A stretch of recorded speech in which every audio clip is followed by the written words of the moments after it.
Welcome to another episode of Let's Dive In. All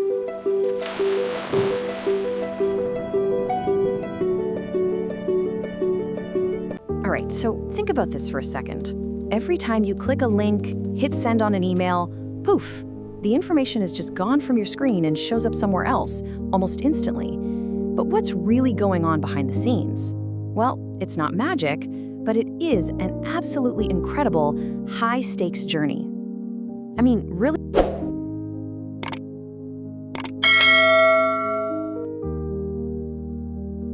think about it. That one click of yours, it unleashes this flood of data that has to survive miles and miles of physical cable, fighting against all sorts of chaos and noise along the way.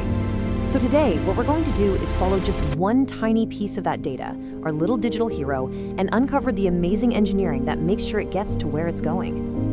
So let's meet our hero. It's a single bit. Yep, that's it. Just a 1 or a 0. The tiniest possible piece of information you can imagine. By itself, it's basically nothing. But for that bit to travel from, say, your laptop to a server on the other side of the planet, it's got to go through a real-world physical channel. And that, my friends, is where the journey really kicks off. Okay, so the really smart way to tackle this whole problem, and this comes from pioneers like Robert Gallagher, is to break it down into 2 parts. First up, you've got something called source coding. That's just a fancy way of saying compress the data. You know, like when you zip a file to make it smaller? But we're gonna park that for now. We're interested in the second part, channel coding. This is where the action is. This is all about getting that data ready for its tough, dangerous trip through the real world. Right, so a bit, a 1 or a 0, it's just an idea, right? An abstract number. You can't just throw a number down a wire. It needs a body. It has to become something physical, something with actual energy. And in our world, that means turning it into an electrical signal. So how do we do that? Well, there's this gadget called a modulator. It takes our string of 1s and 0s, and for every 1, it might send out a little pulse of positive voltage, let's say plus 1 volt. And for every 0, it sends a pulse of negative voltage, minus 1 volt. It's a really straightforward but super powerful idea called pulse amplitude modulation, or PAM for short. And just like that, our bit has its physical body and it's ready to hit the road. But the real world is not a friendly place for a tiny electrical pulse. On the left here, we see the plan, right? The perfect, clean pulse we want to send.